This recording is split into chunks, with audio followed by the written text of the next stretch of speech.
Hello, persisters of the Persisterhood in Bloomington, Indiana. Leanne here, the persister who got away all the way to Oregon. Today I'm going to demonstrate how to make fabric flowers. It'll be a fun project for maybe your next fundraiser. So we're going to use fabric and paper clay. Ooh, let's get started. So for the center of the flower, we're going to be using paper clay. I got mine from Kentucky Mud Works when I lived back home again in Indiana. And you can also order it from a art supply store in smaller quantities. And when you see this black mold, that's a good sign. Makes it really plastic and it means it's aged really, really well. And paper clay is the type of clay that doesn't need to be fired in a kiln. It air dries, and as long as you're not using it as a functional piece, you'll be fine. It's really wonderful stuff. As supplies will be, if you were a previous potter, as I was, you'll have this wooden tool, possibly. But if not, a chopstick will work just fine. These are my acrylic paints that I like to use.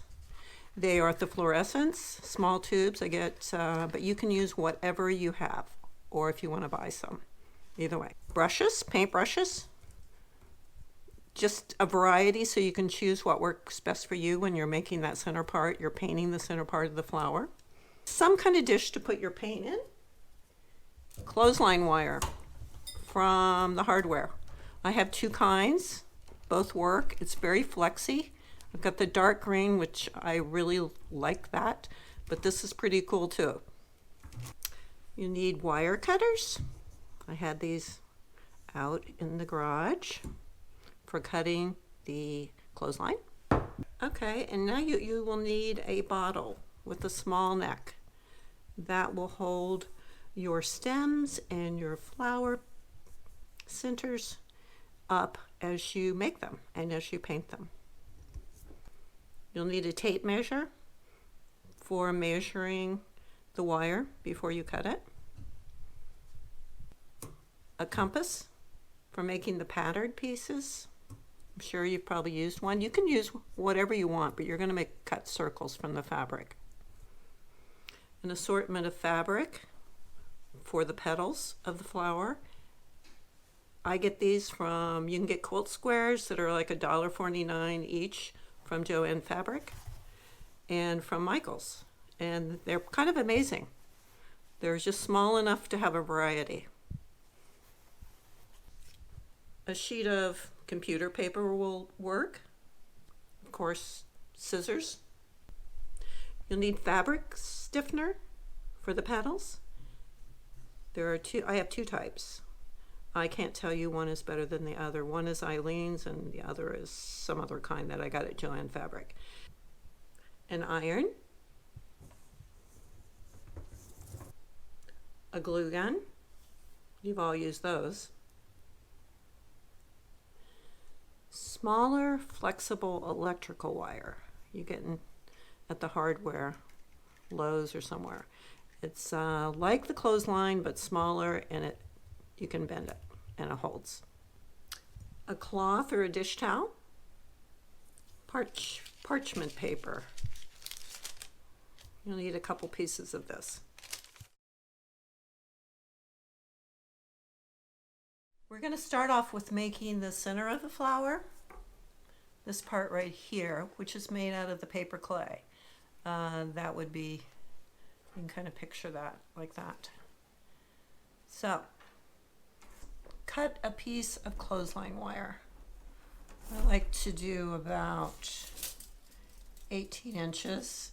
Nothing is exact, don't worry about it.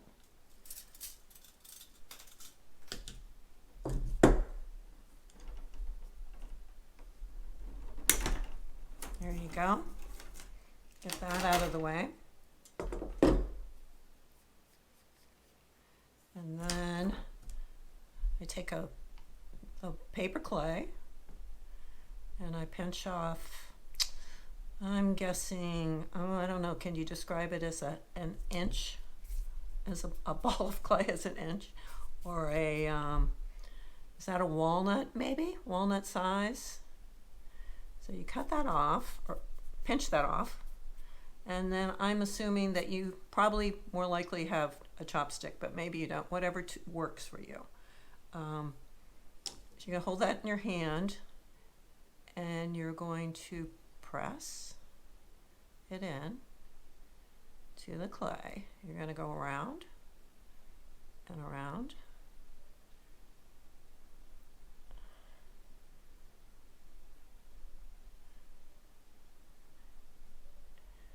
In free form. Remember, this isn't exact measurements. We're talking nature. Just sort of the idea of something organic. So you get kind of that going on.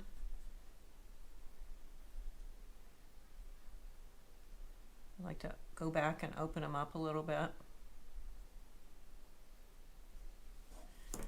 And then kind of, if you have any little cracking going on. Paper clay is very forgiving, but you still have to maybe smooth some things out. So you get this funny little shape. And then, actually, I would like to make that a little closer to the center. So just mess around with it. It's really fun.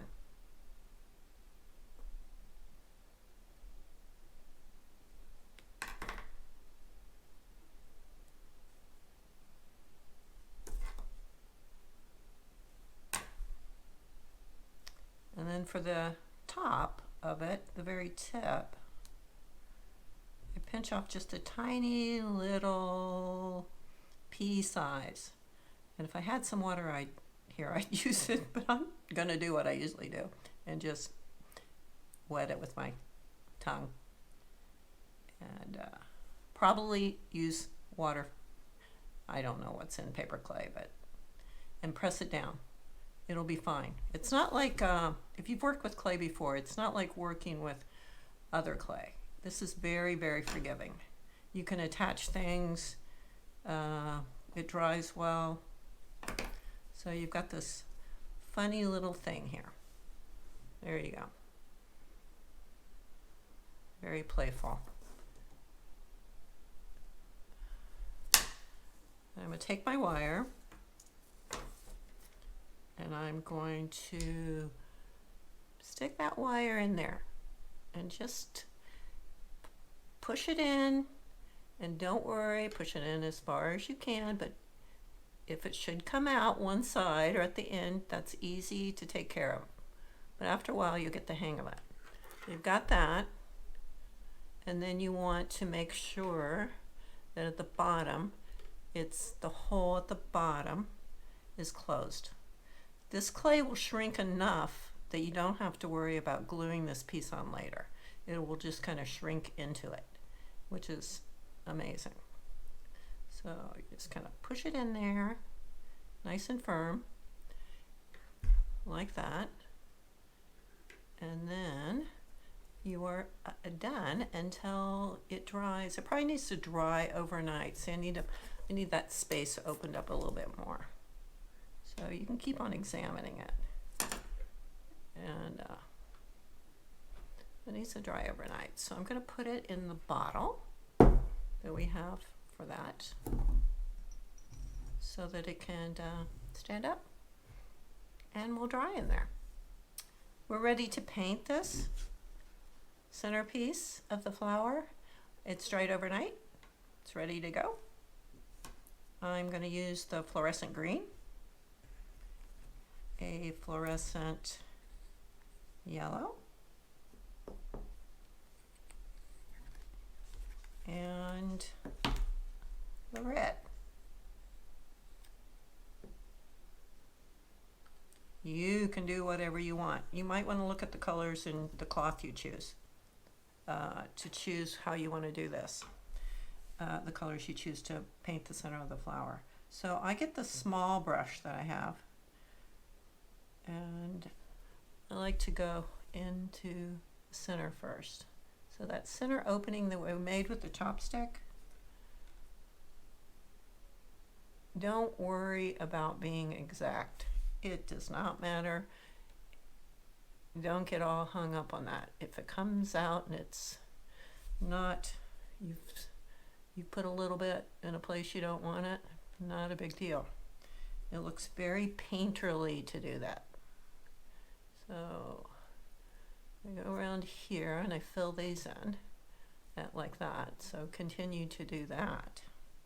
Then I choose, whoops, another brush to do the green. And I got to go there. So I'm going to go around. I'm going to do the green all the way around. I'm going to make sure I go down here.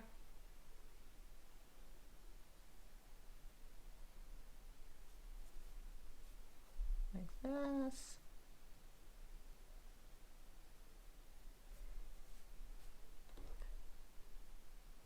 So you're going to continue all the way around. Yellow in the center, green on the outside.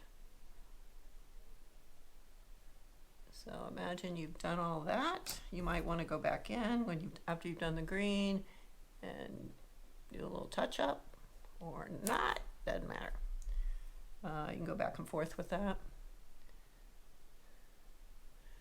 I'm not much of a perfectionist, so I'm pretty loose with what I do.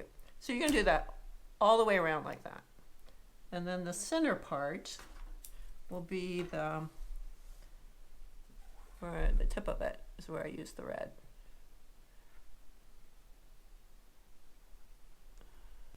We'll see that when you're finished, it will dry like this one I completed before.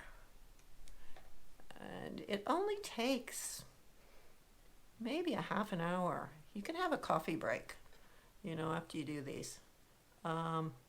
Take a coffee break and then you'll be ready to start on the petals. For the petals of the flower, you will need to make some patterns. That's where you use the compass. And I'm sure you've all used a compass, or maybe not. I don't use it very often. And there might be another way to do this also, but you will want a 5.5 inch. Again, I'm cutting my patterns from computer paper. And so you want to cut a 5.5 inch, a 5 inch, you probably need another sheet of paper, and a 4.5 inch circle. And so you mark them, cut them, and you'll have your pattern pieces. So I've cut the patterns, and now I want to use the patterns to cut the petals. So starting with the smaller, I have chosen this batik blue square that I happen to have. And what I do is I fold the fabric in half. Again, not precision work. Some of you will do this in a different way than me. Then I fold the pattern in half and I just hold it. And it doesn't matter if you're not getting it exactly, cutting it exact. I hold it and I cut around the piece. If you get little jagged things, you'll cut them off later. Or maybe they'll just be really cool. Who knows? So I cut around. There's some jagged pieces right there. Who cares, right? And so there's my small petal. And I open it up, see? But you also need to make a little center hole. So I fold it, and then I fold it again into quarters? And then I take my scissors and I just snip up just a little bit.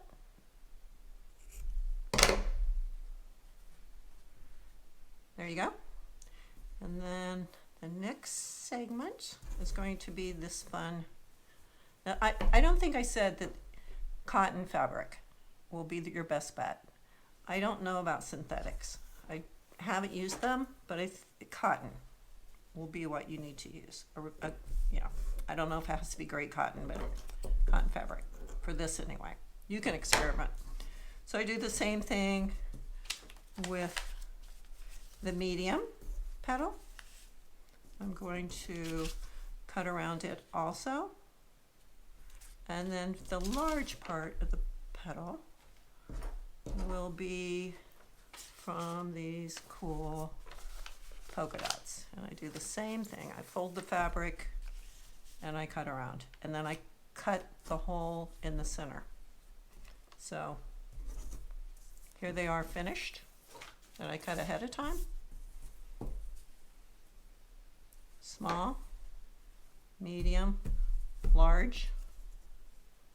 Okay, so we've got our petals cut, and now we want to use our fabric stiffener, Aleena's Stiffen Quick, to give them some body so that we can play around with them. So what you do is, it doesn't say on this type of fabric stiffener, this Aleena's, that you can iron, but you can.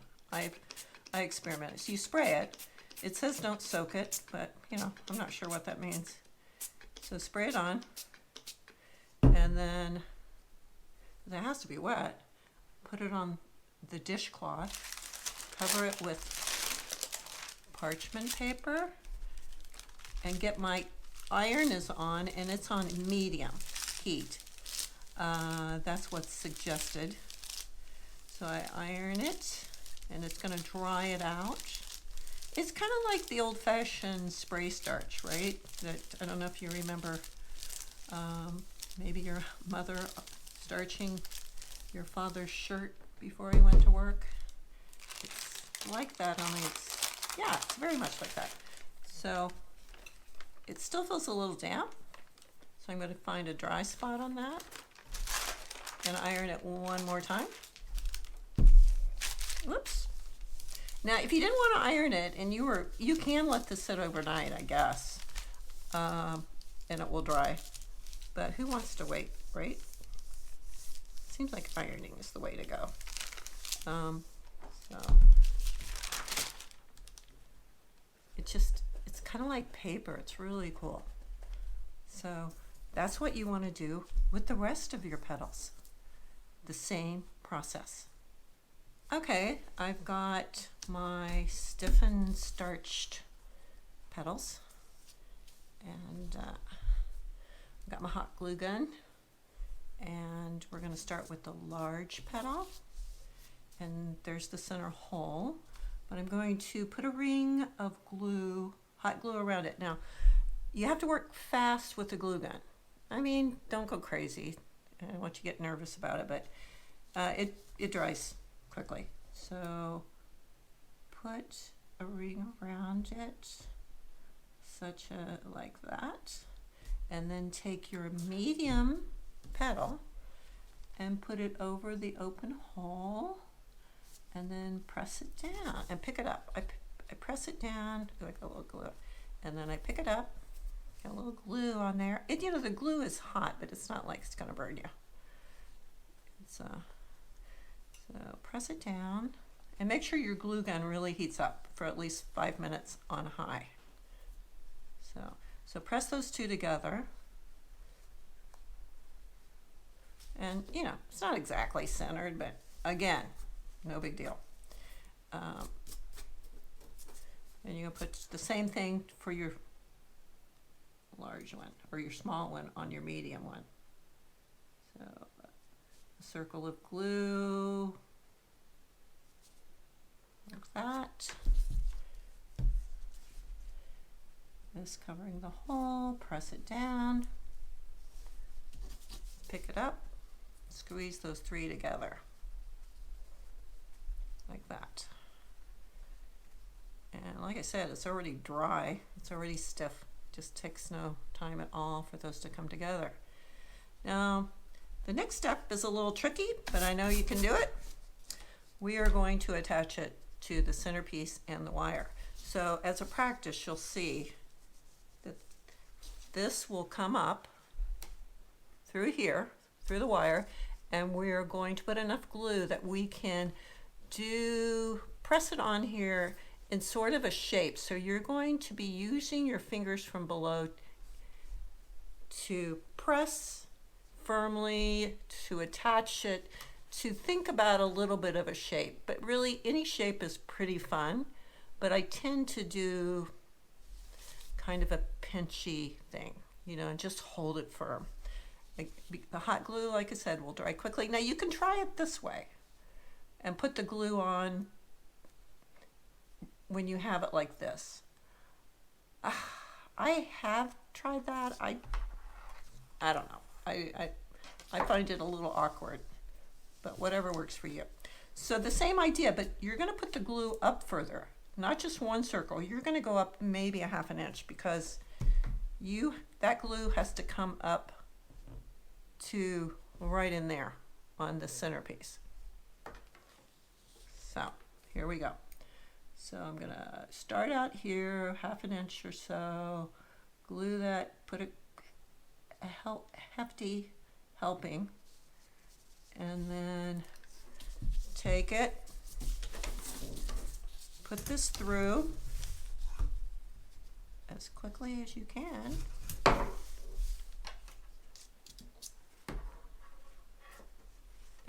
Pinch, pinch, pinch, like that. We're going to pinch that up and hold and say, oh, yeah, this is pretty cool. And just hold it for, it's probably done now, actually. Yeah, take off that, hot glue, amazing stuff. And see what I've done? It's there. And it's there, see? And this is when you can grab your scissors and you can leave it like this, or you can start cutting into this and creating some open spaces, some petal spaces. I think both ways look pretty cool. So you can cut in to each layer, and then you could cut a little piece out of it to open it up. See? Just have fun with it. So we finished our flower, and I went back in with the scissors and I cut into the circles to make the petals more pronounced, and then I cut a little wedge of clay out, just a little triangle. It gives it a little more bounce and just a different look. Now we're going to put on the whimsical leaf aspect of it, or the greenery. We have 2 choices for that, or as many choices as you want. This is what I came up with. These, on this flower, this fun little squiggly thing, or this other fun little more open squiggle for this flower. So I'm going to do one of each. So I take, I'd say at least 12 inches of your bendy electrical wire. Let's see, something like that. Cut that, move it out of the way. And then decide where you want that to be attached down the stem. Usually, I don't know, not halfway, quarter of a way maybe, whatever. And you're going to cross it over the stem. Kind of like that. You're just going to cross it over and hold it like that, see? And then you're going to take the stem and bend it up and over that cross piece that you just made. It's a tough one, but you can do it. Yeah, we are strong. And then So you've done that. So you've got it, but it's not very secure yet. So you want to take one of those arms, let's try this one, and bend it around the stem to secure it. See, something like that. Then you can take the arms and you can do a little, you can make the squiggly things. So it's just a matter of twisting the wire. So there's one. And then the other one, the other idea I had, which is an option, is to just do an open squiggle. And maybe a little more of a fun leaf shape. Something like that, see? So it's just kind of this crazy thing going on right here. That's it. That's the end of my demonstration, ladies. Happy spring.